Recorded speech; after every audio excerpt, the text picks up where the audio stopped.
Hi everybody, welcome back to my YouTube channel. Thank you for stopping by once again. If this is your first time seeing my face, my name is Juditha and I make videos on faith, marriage and lifestyle in general. What can't you do? What won't you do? Nothing impossible. So in today's video, I want to share with you guys questions that you should ask if you're in a marriage-headed relationship. For example, if you're in a relationship with someone and you guys are already talking about marriage, or you guys are planning to get married, these are questions that you should put to whoever your partner is. And I'm not just talking to women, I'm talking to both men and women. These are questions that are very important, and most time we shy away from asking them. Some are really simple questions that you should know, like ABC, you should know that, while others are just questions that we overlook most of the time, which is very important to know. So let's get into this video. The first question I'm going to talk about you asking is, you need to ask your partner about their relationships. And when I talk of relationships, I'm talking of, first of all, their relationship with God.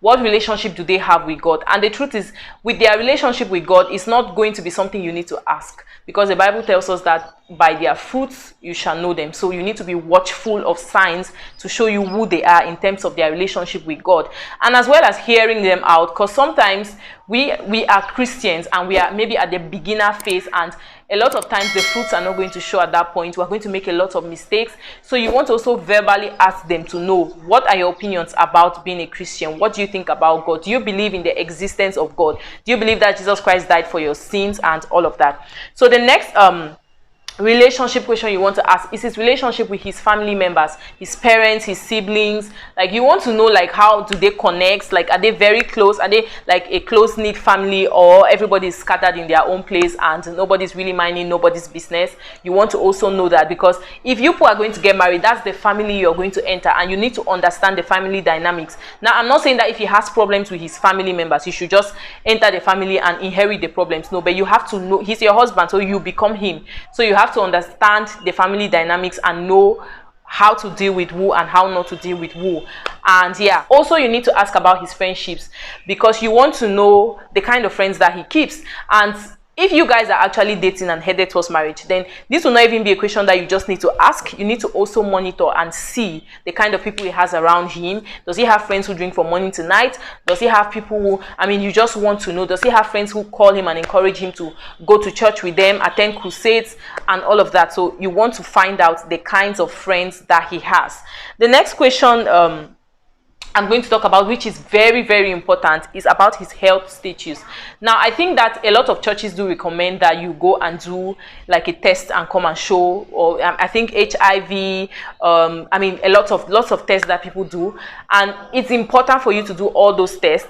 And even before you get to the point where it's the church that has to ask, I think that as people in this generation now, we need to be awake, we need to be woke, and we need to know that it's important for us to check ourselves, check your blood group, check your this, check your that. And I remember there was a time when my daughter, when I just gave birth to her, she had jaundice, and when I went to the hospital, the doctor was like, what's your husband's blood group and what's yours?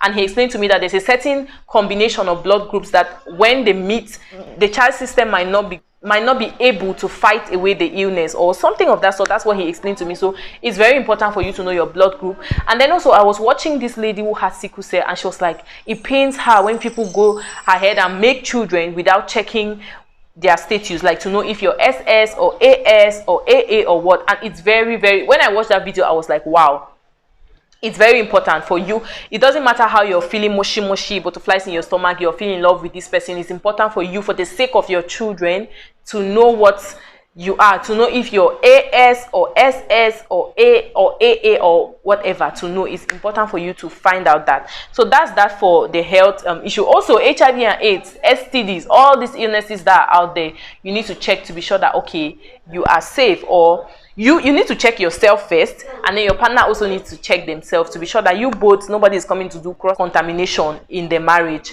Yeah, so another very important question I think you should ask is, do you have children? And I feel like if you're in a relationship with somebody and it's a marriage-led relationship or a marriage-headed relationship, then you don't need to ask that question. That person needs to be honest enough to come up front and tell you that I have a child or I have children. That's scary, children.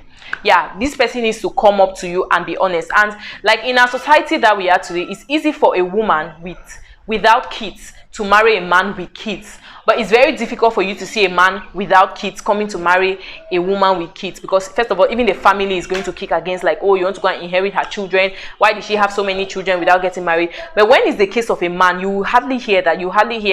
Why are you marrying? Why I mean, the questions don't come up. Like, that's the double standard we have in our society. But then it's still important for you, especially for the woman. You don't want to be in a marriage and then 5 years later you just see a photocopy of your husband coming and saying that he's looking for his father. Like, how does that happen? So you need to ask questions such as, do you have a child? Do you have children? What's your relationship with the child? What's your relationship with the child's mother? What's your relationship with the child's family? Because, like it or not, when you marry a man that has a child, that child becomes your child, except that you have a problem. So if you know that you cannot take care of a man's child like your child, or you cannot extend the love that you have for your husband to his child that he had before meeting you, then don't marry the man, honestly, because you need to inherit the man and the child. Like, I was watching a video where a lady said that don't marry for potential. Don't marry because you're thinking that, oh, he will change. Because when you marry the man, you're marrying all the characters that come with him. Same for if a man has a child, or if a woman as well. I'm talking a lot about man because in our community you see it a lot that women marry men who have children, but it's very difficult for you to hear that a man has married a woman that has a child or 2 children. I mean, it happens, but it's not as common as you would see the other way around. So yeah, you want to find out if he has children. And if he's not honest enough to tell you, then there's a problem with that relationship from there. From that point, you have to know that, okay, there's a problem with that relationship. The next one I want to talk about is you need to ask about his financial situation. Like, how does he earn money? Does he have multiple streams of income? How does he spend? Like, these questions are things that you probably notice in the relationship. So it's not you really asking, but you need to also ask, because sometimes what you see is not what it is. So you don't need to make assumptions. Like, you cannot get into a marriage based on assumptions. You need to ask the questions that you need to ask. You cannot get into a marriage based on assumptions. Ask about his financial status. Ask if he has any debts. When you marry a man that has debts, you have inherited the debts, because the Bible says that when the two become what? They become one. So his debt is your debt.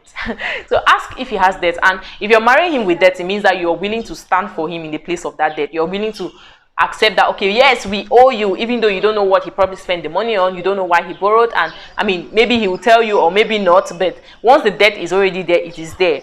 In as much as you're asking these questions, it's important that you also, aside from asking these questions, it's important that you should also pray to God, like, let him help you, because it is sad to see a situation where a man puts up a perfect gentleman character, tells you, like, answers your questions to the T, like everything that you want to hear, that's what he's saying. And then when you get into the marriage, 5 months down the line, you're so disappointed. So one thing you need to do is pray for the spirit of discernment. Ask God to help you. And the truth is, if you're in connection and communion with God, there's no way. And I always believe that, like, I was listening to one girl. She got married. Unfortunately, she's going through a rough time in her marriage and she's considering to get a divorce. And she was telling me that when she was getting married to this person, she knew all the bad sides of him. And in fact, that she told me people even told her that she shouldn't get into it, but she was being very reluctant. Like, she was like, I found the love of my life, nobody should disturb me.